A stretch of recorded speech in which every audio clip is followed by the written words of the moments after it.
Welcome, I'm Izzy at Minerva. In today's video, we are going to be looking at hacking one of our very own Minerva exclusive sewing patterns, which is the Amber Culottes sewing pattern. As you can see in the image right here, we are going to change the culottes from this, which is a nice elasticated waistband, 3/4 length, and we are going to alter it to have a flat front, as you can see in the image right here, and it's going to have a very cute little simple box pleat in the front just to create a really nice flat feel all the way around the front.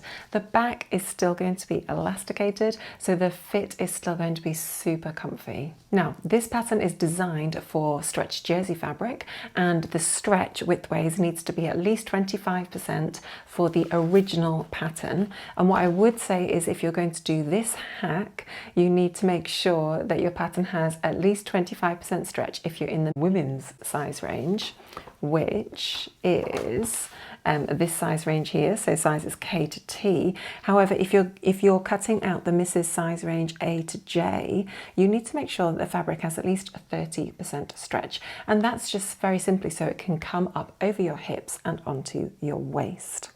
We are going to have a lot of fun with this. It's a really nice little technique, and it really does just change how that front of the trouser looks and sits on your body. Now, this pattern hack forms part of a suite of videos that we've created here at Minerva for our Minerva exclusive pattern, the Amber Culottes. And on our YouTube channel, we have a sew along for the original pattern, which is full of some amazing top tips. And of course, we have a lovely fabric video, which recommends a whole load of gorgeous fabrics that will work really well with this pattern. So please do refer to those as we go through this hack as well. We do have a pattern fit video as well that shows you all the sort of common fit alterations that you may want to consider. So yeah, there's a whole lovely suite there for you to refer to. This video is simply focusing on how to alter the pattern to create a pleated front trouser design. So in today's video, I'm going to pattern draft that alteration, show you how to do that at home for your size that you need to cut out. And then I'm actually going to sew up the trouser so you can see what it looks like and see if you like the look of it to make it at home yourself. So the principles I'm going to show you today are relevant for any pattern size that you are going to cut. So let's get straight into it. You are going to need the following pattern drafting tools, which are pretty standard in order to alter this pattern. Obviously, you are going to need your own copy of the Amber Culottes sewing pattern as well, which is available on our website. So the front of the trouser, which is this one, it has an elasticated front currently, which means that we've got a casing here which encases the elastic waistband. We are going to remove the elastic from the front and just have it on the back. Okay, so we're going to work with our front trouser pattern piece only. That's the only one that we need to look at today.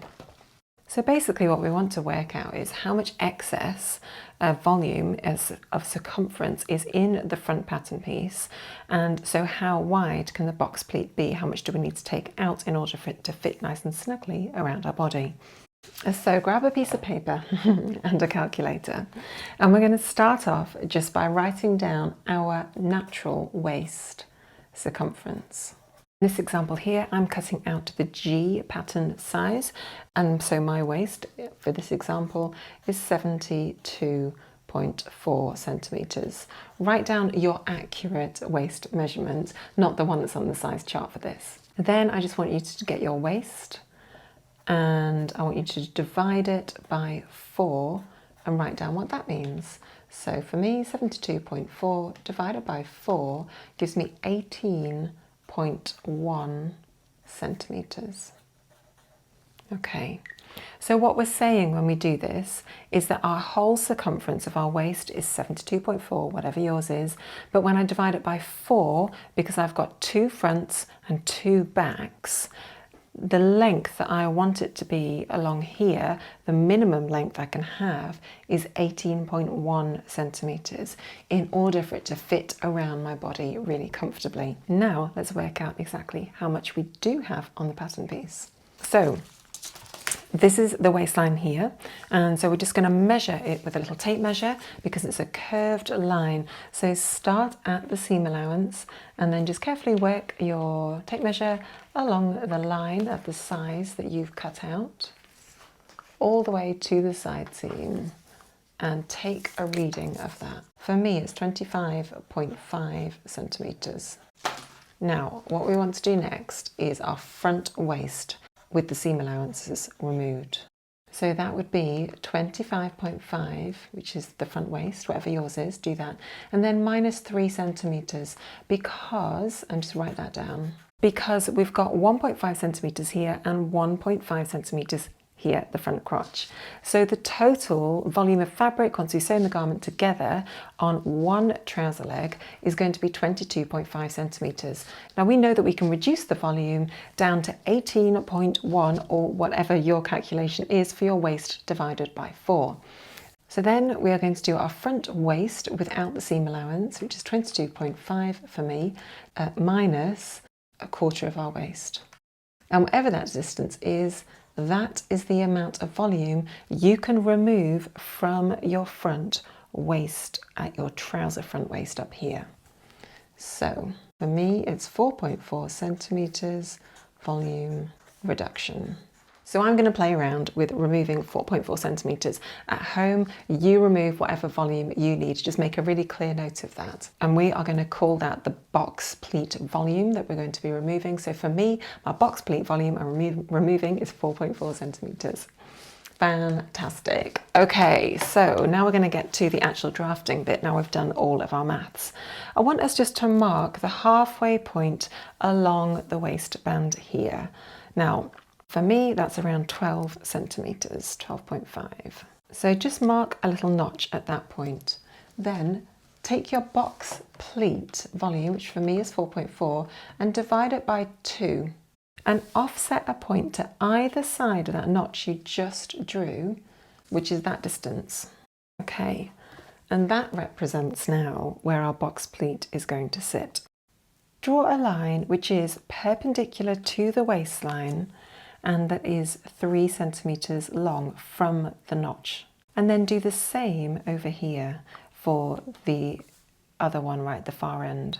And that effectively then becomes our stitch line. Okay, and then very simply just going to trace over my waist line like that and just trace over those 2 notches like that and that centre notch. And then just going to flip it over, lining up my centre notch, and then just mark on the pattern piece the extension points for those 2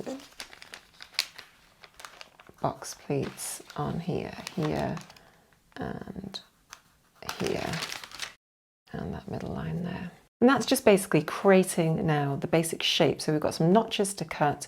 We're going to transfer those line markings on the stitch line markings onto our pattern piece, and then we are all good to go with creating that gorgeous little box pleat. Effectively, what we're going to be doing is folding along, joining one to the other like that, which is going to remove out the volume. So it reduces it down to the volume that we need. And then they're going to be joined together. And so then the waist is going to sit a little bit like that with a lovely little box pleat in the middle. This waistband is obviously then going to tuck under and work really nicely in terms of it's going to be sewn up like that and tucked, you know, underneath.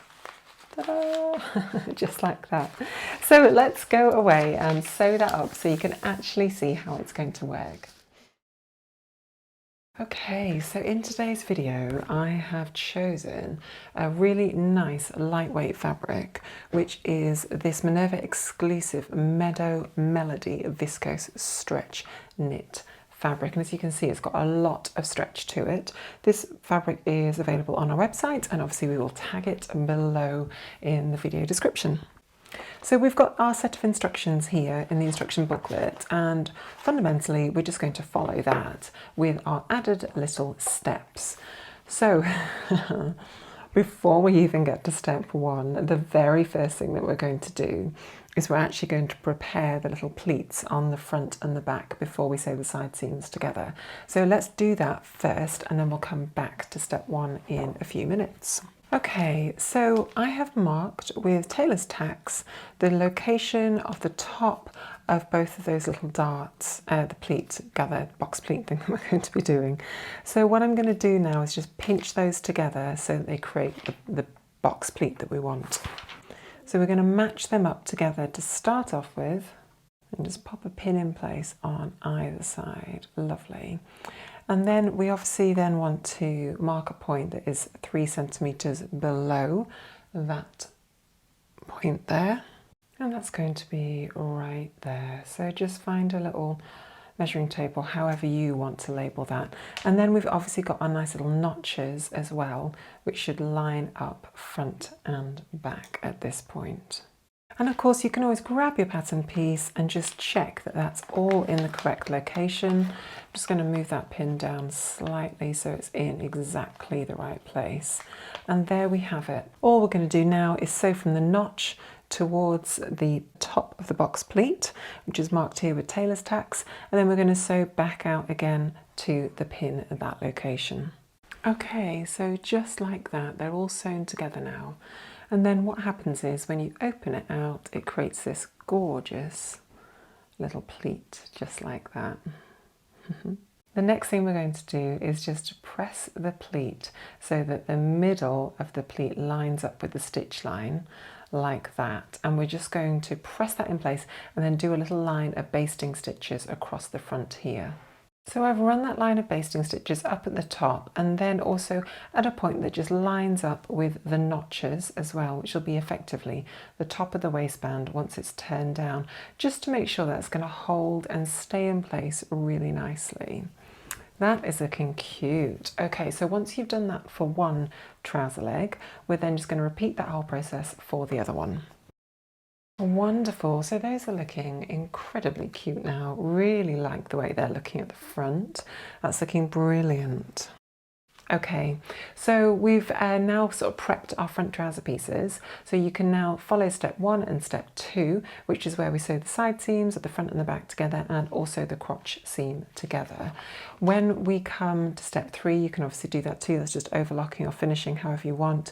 And then step 4 is where the instructions start to talk about the elastic and the casing. That's the point that we're going to come back and join me.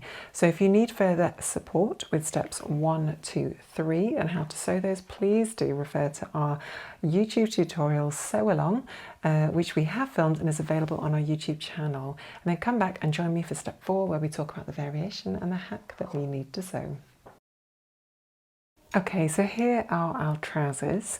I have sewn them all together at the legs, and then I've also overlocked the top and folded it down by 4.4 centimetres in line with step 6. So we've got up to step 6 now.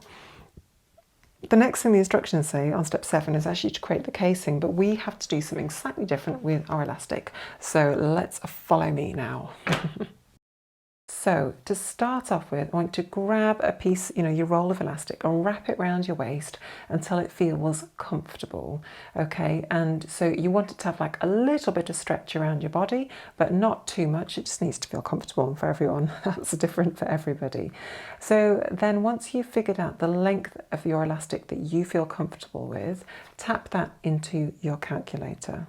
I then want us just to divide it by 2, because we're only going to be putting elastic on the back of the garment and not the front, because we've got our beautiful box pleats on the front. So whatever distance you've got there, I then want you to add 3 centimetres, because that allows the elastic to overlap into the seam allowance and be sewn down 1.5 centimetre seam allowance on one side and 1.5 centimetre seam allowance on the other side. So whatever distance you've got there, whatever number you've got there, you want to cut your elastic to be that length.